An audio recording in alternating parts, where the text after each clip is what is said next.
Welcome home to USA Global TV and Radio, a place where dreams take flight, with authentic storytelling, diverse perspectives and meaningful conversations, where global stories unite and bridges are built beyond all borders. Discover world-class education, entertainment, hope and inspiration. Together, we're building bridges worldwide. Subscribe to our channel, USA Global TV. Download our app, USA Global TV. Be our guest or join our team. Visit usaglobaltv.com. Thanks to our founder and executive producer, Dr. Jacqueline Kerbeck. Music score by Yeffy Tang from Cloud Road Music. Voiceover artist Mike Porter. Creative direction by Paul Garcia. USA Global TV and Radio, your home for global connection. All rights reserved. This video and its contents are the exclusive property of USA Global TV and Radio. Unauthorized use, duplication or redistribution in any form is strictly prohibited.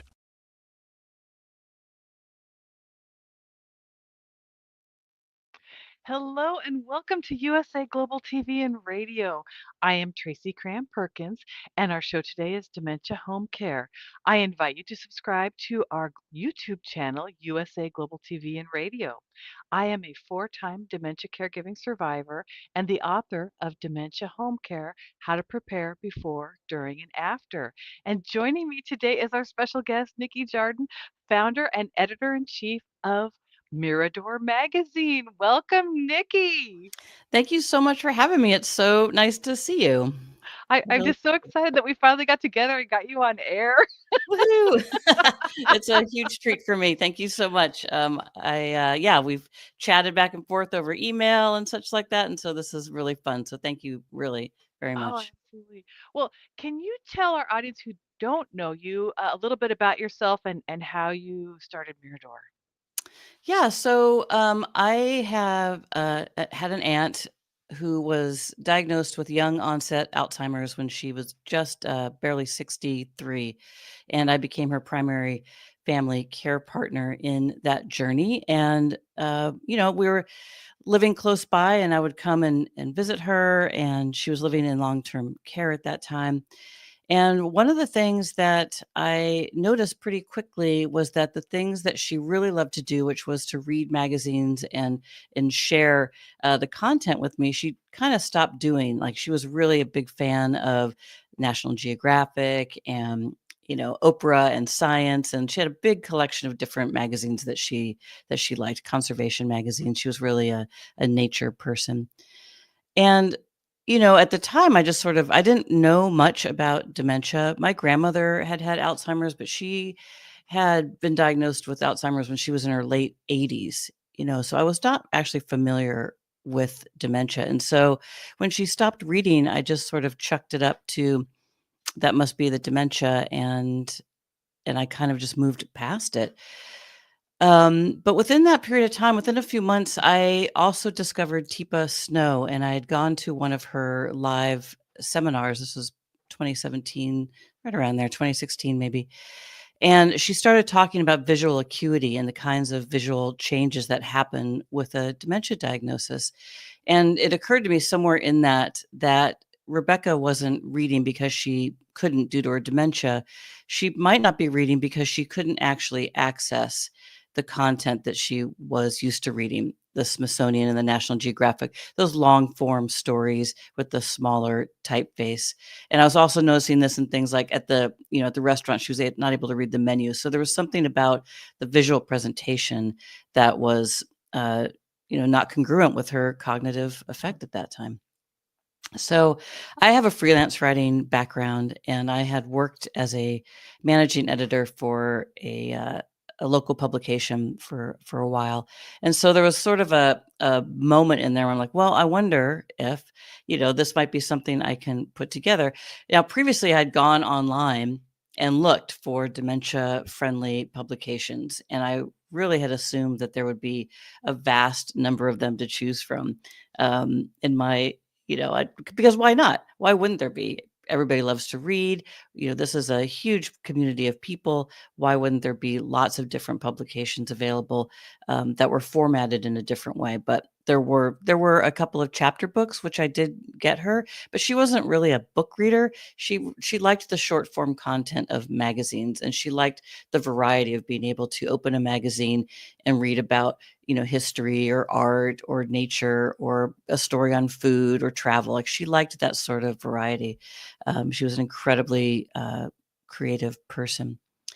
So, yeah, so in that sort of, trying to find that, what it was I was looking for, this periodical that didn't exist, um, I started trying to imagine what that would look like. So one of the things that came across was there was there in the UK, there's the Dementia Voices UK, Mhm. and they created something called the Deep Guide for Writing. And so this was something that they had put together with people living with dementia and with care partners and scientists. And they kind of put together a guide. Like, if you're going to write a written page for somebody experiencing dementia, what are the ways you can format that to make it easier? And so that was sort of a starting point. But also, I'm a writer and I am not a graphics person. So I'm lucky enough to have very talented graphics friends. So Ty Juncker, who was the graphic designer that I worked with at the previous magazine, was available and happy to join. And Tave Fashe, who was the lead singer in a band that I'd been playing in, who was the graphic designer for all of our band posters and had just a really great eye. And so that was the team that sort of, so I'd had a prototype publication, which only 2 people have ever seen. Yeah. So we took this, to that team and also to a couple of other people that I knew. Actually, so 3 people have seen it. There's a woman named Judy Lara who was really helpful. She was a administrator in a dementia care home, and she had been a longtime friend, and she really helped me, like, help navigate this whole thing. And so I took this to her and she was like, okay, you can't do this, you can't do this, you can't do this. And so it's sort of, over the course of about 18 months, actually came up with the formatting, how long to make these stories, how large to have the type, how to actually create a magazine that might have wide appeal to somebody going through the sort of cognitive changes. Okay, I love that. I just love everything about that. Um, now, when your aunt, now was your aunt still living when you put your first one together? And so did she get to read it? Yeah, she did. So she passed, I guess it'll be 2 years now. So she passed in 2023, and the first issue came out in June of 2021. So at this, at the point where the magazine was actually, now she had been a part of the early, we had early adaptations of it, the puzzles and some of the formatting. And so we would bring those in and share them with her community. So she did get to see it sort of in its early iterations. But yeah, as we had published the first one in June and then subsequently several more after that, she did get to see them and we got to interact with them in various ways. And we had some very nice moments around that, even after her disease progressed to the point where she was pretty nonverbal. It taught me that there was still great value in reading out loud. So I learned a lot not only putting together the magazine itself, but also just how valuable reading and the written word and, the spoken voice. And we know this, right? We know that speaking to people that might not, be able to communicate back is still an incredibly therapeutic and valuable interchange.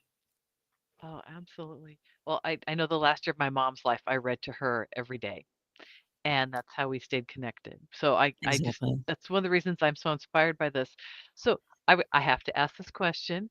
How long did it take you to learn to write a 250 or 500 word article? Because that's not easy to write short form.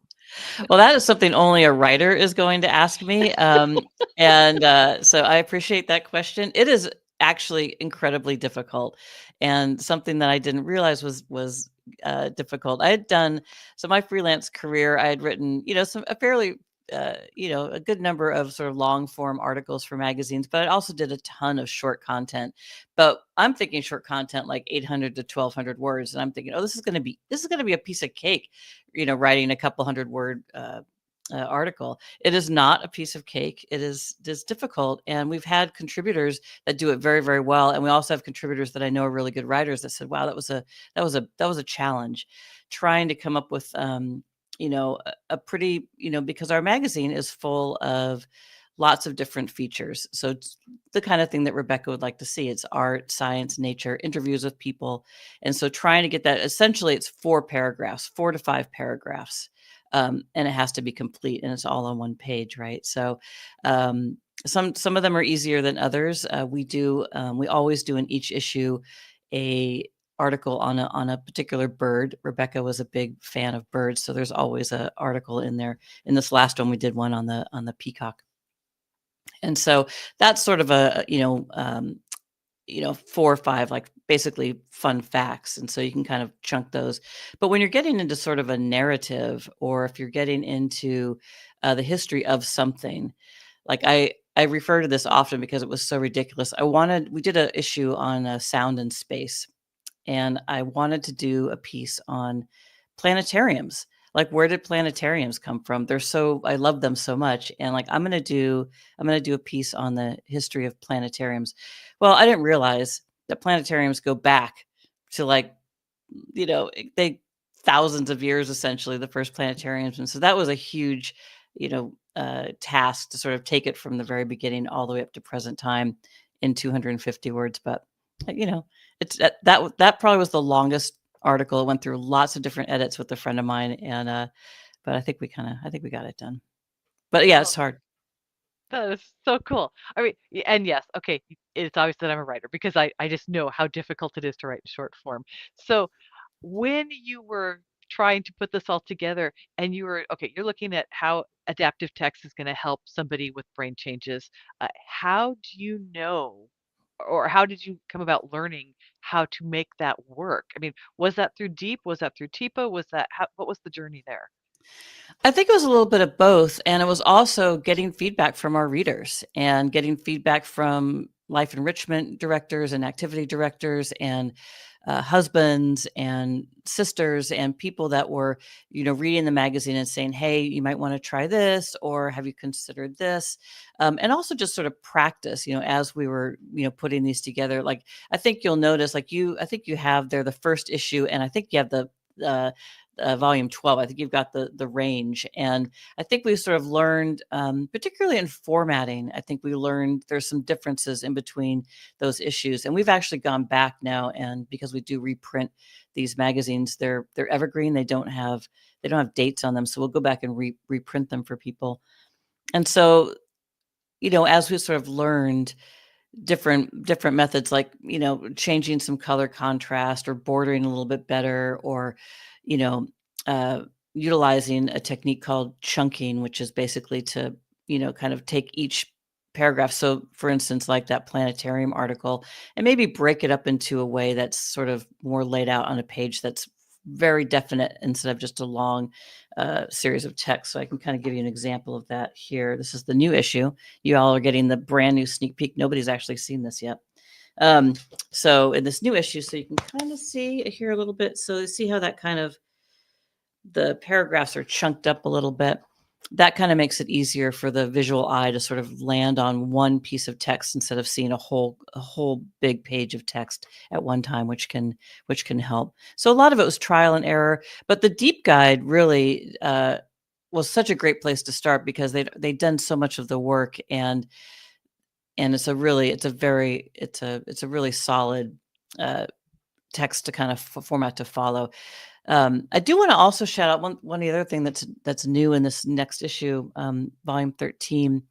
And I'm going to shout out my dear friend Laurette Clear here, creator of Nana's Books, a fantastic award-winning publication. She and I have luckily become friends over the last couple of years, and she's really done so much for this particular genre of writing. But one of the things that she came across recently was the Atkinson hyperlegible font.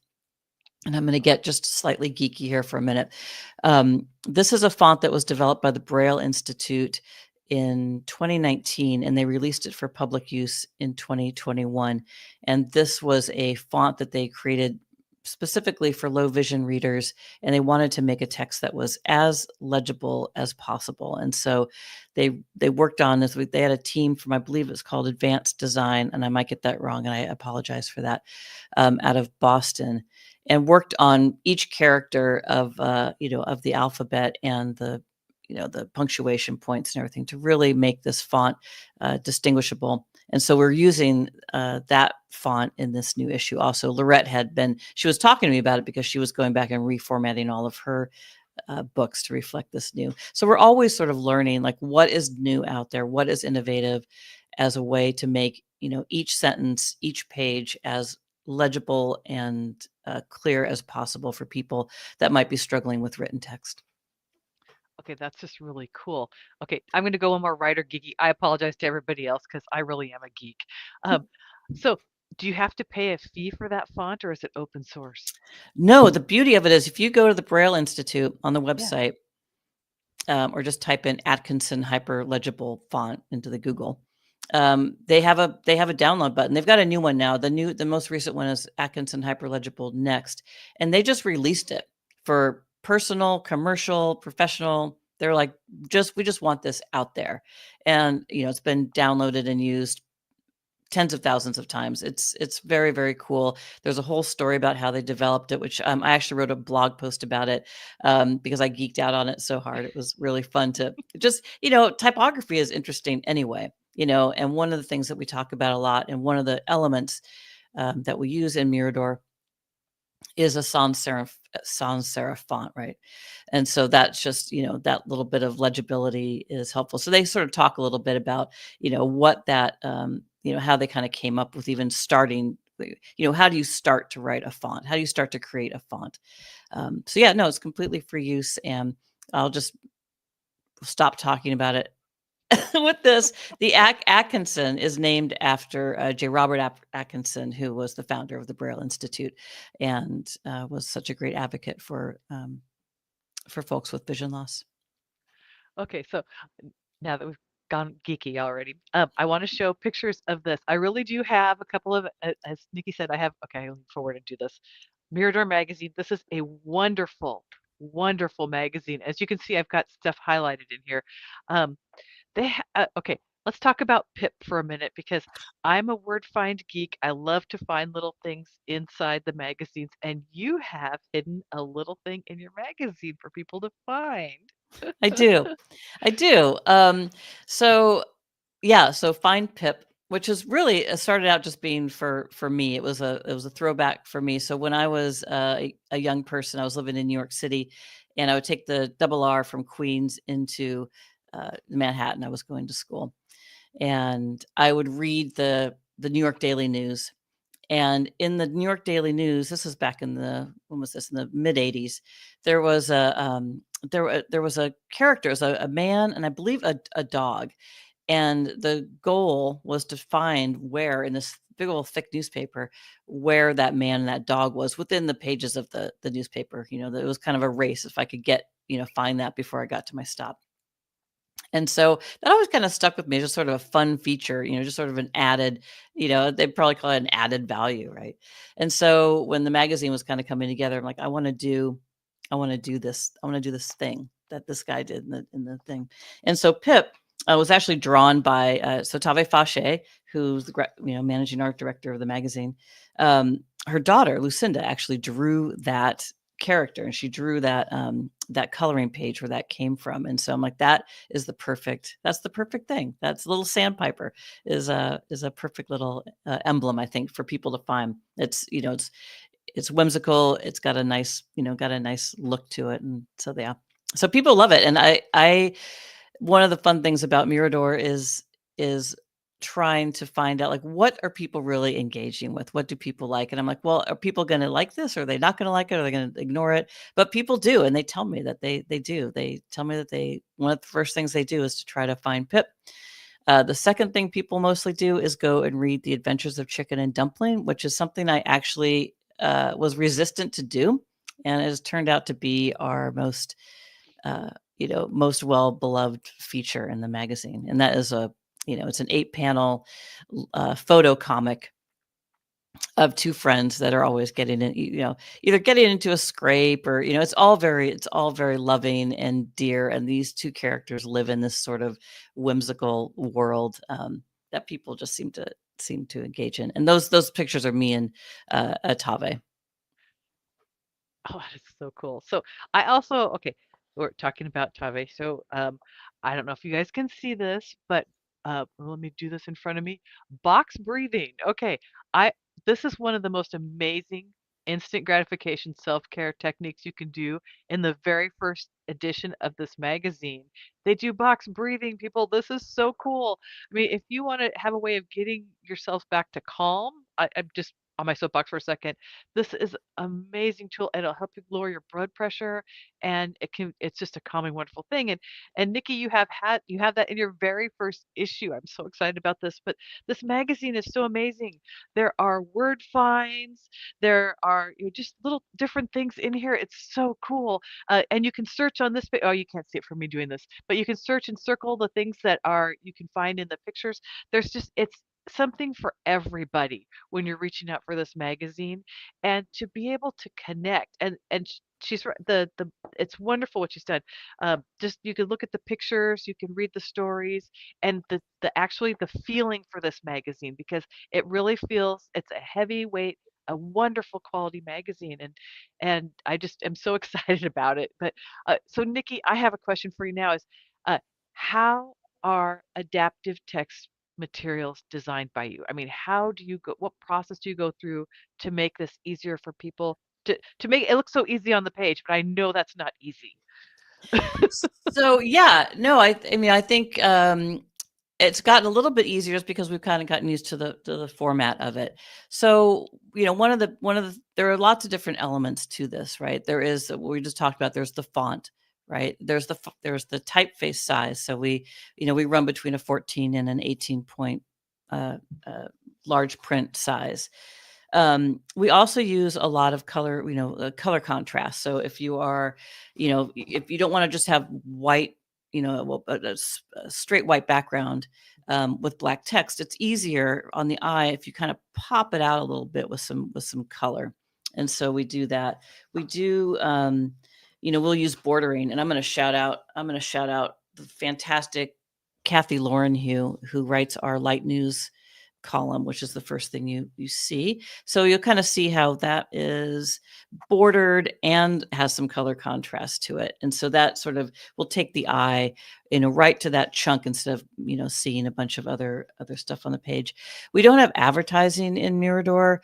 And so there's really nothing to distract from what the goal of each page is, to make sure that people are reading as basically clean a page as possible. So, so those are sort of some of the elements. So bordering, color contrast, using language that is, we're using adult language. We just shorten sentences a little bit. We make sure that, like, if you notice in the magazine, there's no hyphenated words ever. So we make sure that nothing is, no word gets hyphenated from one sentence down to the next. Stories don't continue over pages. They're either on one page or just a single double page spread. So there's nothing that, go to page 14 to read the rest of it. So those are some of the elements that we'll use in the magazine. We always have a page that we call a closer look, which has no text on it at all, ever. So just something that people that might be really struggling with the written word has, something they can fully engage in. One of the things we're also really proud of in Mirador is that we really do our best to use original photography. A photography that's shared with us. We don't tend to use illustrations very often because illustrations can be confusing to the eye. So photographs are a lot easier for people to sort of pick up and see what's going on with that article if they're looking to engage with it. So if it's an article on lighthouses, for example, there'll be pictures of lighthouses as opposed to illustrations of them. So, those are some of the elements that we use. And in Mirador, we also have things like prompts. So, like on this next issue, we'll have a prompt that says, "Imagine yourself in a favorite story," and this is a way also to help engage people. Oh, and I love the fact that you say imagine because that activates a part of the brain that there's no rule. You can actually just people are allowed to be themselves. It's just a wonderful, wonderful word, and there's no restrictions. That's the Right, beauty of it. exactly. And that's a big part of our work is, we have the formatting of the magazine, we have the content. It was really important for us to have content that spoke to lots of different people and lots of different experiences and really honor the experience and the education of our readers. Um, and that's been a big goal of ours, and it's one of the big pieces of work in adaptive text reading. And again, I'm going to shout out Lorette Clear of Nana's Books, but also Luke Gilligan of the Resense Register, who does a fantastic dementia capable newspaper. And so, these other publishers. So when I was starting, so there wasn't really much going on, and now we're starting to see more of this. In fact, Luke and Lorette and I have actually teamed forces to create a collaboration called Mindful Libraries to, combine our publications, but also to really promote the importance of reading and how reading is so important for engagement of people and really allowing people to find that self identity in the written word. And just, kind of let people know that, you know, as we're as we're looking for resources, that reading is one of those things that is so indicative of a personhood. People that are readers and they're lifelong readers. And many people are lifelong learners. And so, when Rebecca all of a sudden stopped reading, that was an indicator for me. That was a big indicator that something was that she had no longer been able to do the things that she was able to do in this instance. And that was sad for me, and it was sad for her because this was a big piece of her life, being able to read, stories, share them with people, share them with me. Like I said, she was incredibly creative, she was incredibly intelligent, and so, not having materials that were accessible to her that honored that cognitive change and was seemed like a real loss. And so we are really working on getting the word out that this is something that it's a fairly easy fix, right? We just have to not only make materials accessible, but also make them available. We went through this period of time during COVID where reading materials that were already pretty sparse in long-term care were yanked, right? And so even that, now that we know that reading materials don't carry don't carry COVID. They don't need to be wiped down. They need to be quarantined for 72 hours, but they don't need to be completely, wiped and removed. So, making materials accessible is one thing. Making them accessible, actually around so people can pick them up at their leisure, have a newspaper with their morning coffee, look at a magazine in the afternoon, read a book as they're going to bed at night. Having these sorts of materials really reflects the personhood of people, and it's something our group Mindful Libraries is also really trying to promote. Okay, so that's brings to mind another question that I have. Um, you mentioned that you've got the library that you guys are creating. So are there other adaptive text materials starting to appear now since you started Mirador, or and where is that going? I mean, I was really surprised. So like I said, I started working on Mirador in 2017, and here we are, almost 8 years later, and there's still not that many of them. To be perfectly honest, there is a fantastic magazine out of Texas called Songs and Smiles, and they do fantastic work. I think they've got 4 or 5 issues out now. There is Ann Obbitz, who does Reminisce books, which are fantastic also. These are short form stories kind of put together in a volume, so like mysteries or romance or whatever, and those are great. There's Lorette with Nana's Books, Luke with the Resense Register, and that's just about it, as far as I know. I mean, and I apologize if I'm leaving somebody out. But as far as these sorts of, formatted materials that are designed to have appeal and designed to sort of, mimic, if you were, actual magazines. Like, I like to say that Mirador is just a magazine that's easier to read. There's nothing really, I mean, yes, it's formatted differently, but the content is just like you would find in any other magazine.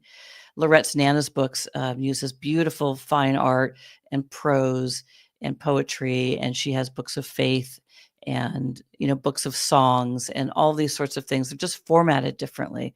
Luke Gilligan's newspaper has fantastic nostalgia, and they also do a word search. And what I love about Luke's publication is that he also has an advice column, which is the standard of every newspaper you've ever seen ever. So making these materials that are comforting because they have that familiarity to them. And so but there's still not that many of them. And I'm still surprised about that. Early on, people are like, oh my God, you're going to do this. And then somebody's going to come and do a bunch of them. Yes, let's see that, because there should be that kind of choice. There should be, 50 different versions of Mirador for lots of different things. There should be lots of books. And, there are large print books, but large print books aren't necessarily formatted for people with cognitive change, because you're sort of missing that element of, kind of making things short and digestible so that you can, follow along if you're having retention issues. So, I would love to see more out on the market. So there's a challenge for you, writer Tracy Cram Perkins. Well, I blab a lot, so I'm sure there'll be other people hearing this. So yeah, I mean, it feels like a natural, and it feels like one of those things that could really help reduce stigma. And one of the things that broke my heart about Rebecca was that she would call herself dumb. She would call herself stupid. And it would literally break my heart every time, because she was neither of those. And we know, of course, that people don't lose their education with dementia. They lose access to it. They lose ready access sometimes to it. Doesn't make them unintelligent. And so why are we denying the access to materials that can let people express that education, let people express that intelligence, let people share it, give people that access. So, Well, and I think it's only because we're out there advocating, but most people, because I can speak from the other side as you have, where when we're first starting out, we have no clue and we just assume that's the way it is, that's not right. really realizing at all that there is more to this than we understand, or even the emotional connection. Because usually, as a caregiver, we're grieving that we're losing the connection, and if we had a tool like Mirador or something else where we can just maintain that connection longer, it would be so amazing. And it is so amazing to see people light up when they are sitting there looking at this magazine, maybe trying to do the crossword puzzle, because yes, there are crossword puzzles in there. I mean, and Those are actually the hardest things ever. Oh my yeah, God, they're the worst. I can't imagine making a crossword puzzle, but I honor Will So, Shortz for his skills, because he can just whip them out. for real, But for I mean, real. it's just having tools to keep connection, and it's not expensive. And oh, let's talk about this. Let's talk about how people can get it, and access.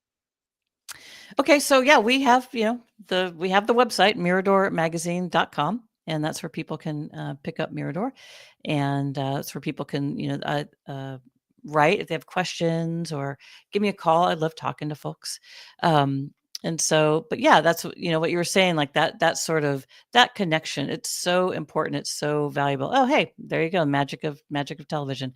There is, the ability to, and we hear this a lot from our readers, that, that they love seeing their mother or their sister or their husband just being able to sit and engage with materials. And I know that this is the same for Nana's books and with Luke, like just being able to see people sort of snap that newspaper open or flip the pages and engage in some art and poetry with Nana's books, or here with this is Jerry, lovely Jerry. Jerry was passed last year. She was 100 years old.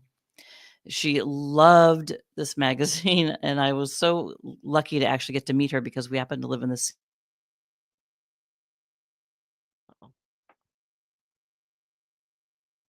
meet her, and she got to tell me all about, this amazing magazine. And it was a very proud moment for me. But Jerry is a perfect example. So, Jerry's dementia was fairly minimal, but she also had, advanced age. And so long stories were something that were also difficult for her to access. So she really liked the short stories. But Mirador is also created, like you said, it's got that thick paper to it. And so, she was able to set it down and then pick it up the next day and read it just as if, as if it was a new material. So, and she loved learning about it. And that's the thing, this sort of lifelong learning, like, hey, look what I've learned today.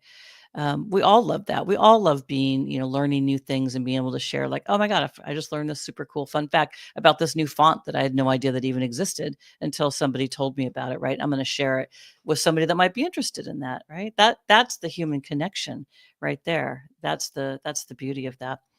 And so whether people are using, engagement tools like art or gardening or cooking or reading, being able to have as many of these resources available. And so we talk a lot about that reading can be one of these things. It is such a fundamental part of ourselves. We start learning how to read at such a young age, and there's a reason for that. It is fundamental to the human experience. And so I'm still baffled as to what, we have children's books that start with our board books, our A, B, C, and we go, we don't go from Clifford the Big Red Dog to Pride and Prejudice, right? We don't make that leap. We have gradations. And so I'm not, it's like, and I think reducing the stigma around the adaptability of reading needs to happen so that we can have a variety of people, a variety of materials, out there that also honor cognitive changes for people, whether you have a dementia diagnosis or you're recovering from brain injury, or whether you're just have vision loss due to aging, like myself. Like I can't see anything past what I'm looking at right now. Just being able to sort of accept where people are at and have materials available for them so that you can continue to engage in your community just as you have been for all these decades. And I admire that. The fact that you are willing to stand up on your soapbox and say, hey, this is out here and advocate for it. Because again, it's just lack of awareness on most of our parts. We just don't know exists. And it's that curse of knowledge. You don't know what you don't know until you know it. And having that in front of you is just an amazing tool to be able to share with someone so that they can remain engaged. And we've been talking for so much. I'm so excited. We've got about 3 minutes left. What? I know. No. I know. That's hard to believe. Well, if I can do a quick shout out for Mindful Libraries, I'm going to do it. And we are actually having a webinar coming up next week. So if people want to learn about that, mindfullibraries.com, they can go to that website and check that out. And so we're going to be talking, me, Lorette, and Luke, talking about adaptive text publications and how they can be utilized within your communities and within your families. And so if that's something people want to learn more about, you'll get to hear from somebody other than me. You get to hear Lorette and Luke, who also, yeah, there it is right there. And so that is some of the work that we're doing, and pretty proud about it. We're also offering webinars that are CEU. Can't remember the word for it. CEU. You get CEUs for these. So that is, yeah. So that, thank you. So this is a great collaboration. I'm very proud to be involved with it, and so that is something that I'm excited about seeing how this develops, and so that people can get these sorts of materials all in one bundle and learn about how to use them in their communities. And I can't believe now I've just used up another minute probably. That's okay, because I'm just so excited. I'm going to put this up on my website. I want to make sure that people can get to your library. So I will put that on my resources page. Thank And you. and I also want to say thank you so much for joining me today. I'm just so excited we got to do this. Oh my gosh, it was such an honor, and I hope I was able. I can really get going with the talking. So thank you for having me. Thank you for asking me such great questions. It was such an honor to see you and to hang out with you for a little while. Oh, I just loved it. Well, I thank you. And now, For our viewers, we'll be back on April 15th, and our guest will be former Wisconsin Governor Martin Schreiber, an Alzheimer's and dementia advocate, and the author of My Two Elaines. In the meantime, you can go over to our YouTube channel at USA Global TV and Radio and look for Dementia Home Care Playlist, where you will find all of our past episodes. Thank you to the wonderful Dr. Jacqueline for all of her work behind the scenes today, and thank you to our sponsors for making this possible. See you next time, everyone. 5 Little Known Secrets for Dementia Caregivers with Tracy Cram Perkins. Hi there, I am Tracy Cram Perkins, the host of the Dementia Home Care Show here on USA Global TV and Radio. I am also the author of the book of the same name. And you'll see this QR code. This is for an extended version of the same talk. So if you want to see the full hour-long version, feel free to scan the code and go to that website. Stick with me. We'll talk about 5 little known secrets to make it a little easier to do dementia caregiving. What you're seeing on the left-hand side is a healthy aged brain, age 55 and above. The one you're seeing on the right is an Alzheimer's disease brain. It is in moderate disease. It is shrinking. It has holes in it. The memories that were in those holes no longer exist. When you're learning something, let's say in kindergarten, you learn how to tie your shoelace. Well, then by the time you're in 2nd grade, your brain remembers that information from tying the shoelace and applies it so you can learn more quickly how to tie more complex knots. So the brain is hardwired to do this for us. So it helps us learn faster so it doesn't take us long to acquire knowledge. The brain is looking for the information and they pick the closest to wherever that hole is. Let's look at some tips that we can use to help do that. These are 5 simple tools you can use as a dementia caregiver to help your loved one. The whiteboard is a useful tool in recording the day's activities and the answers to repetitive questions. The calendar clock is a very useful tool to orient your loved one on the day, the date, and the time, and remind them of upcoming appointments. The communication cards are a great tool to bridge the gap when they can no longer tell you what's wrong. And then there's the pill minder for when your loved one is still able to take pills but needs prompting. The final tool I want to share with you is the memory book.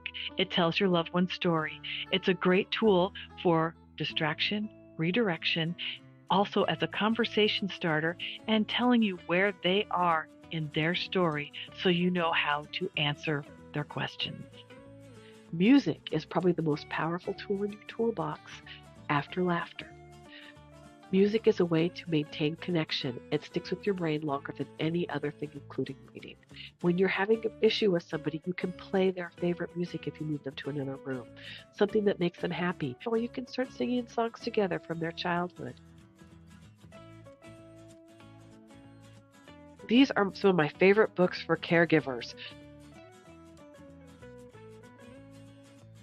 My show airs on the 3rd Tuesday of every month, and you can view past episodes on YouTube.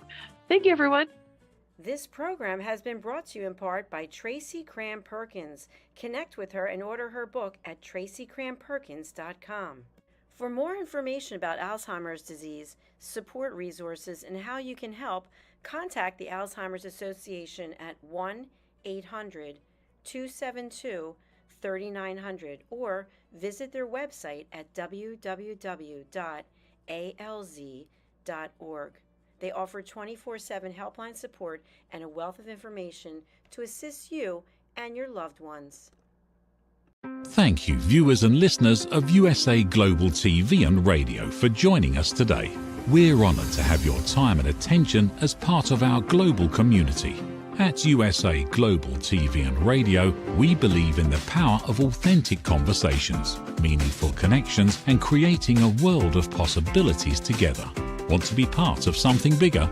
Join our team of elevated listeners at usaglobaltv.com, a space where your voice matters and your ability to listen transforms relationships. Stay connected with us across all our platforms for thought-provoking discussions, expert insights, and empowering stories. Subscribe to our channels at youtube.com/c/USAGlobalTV. Follow us on social media and explore the endless opportunities we're creating for growth, learning, and inspiration. Together, we're not just broadcasting, We're building bridges and changing lives one conversation at a time. For inquiries, contact us at info@usaglobaltv.com. Music by Johnny Dyes. Produced by Executive Producer and Director Dr. Jacqueline Kerbick. Voiceover by Mike Porter. Creative Direction by Paul Garcia. All rights reserved. Copyright 2025. Visit usaglobaltv.com to view our full terms and conditions.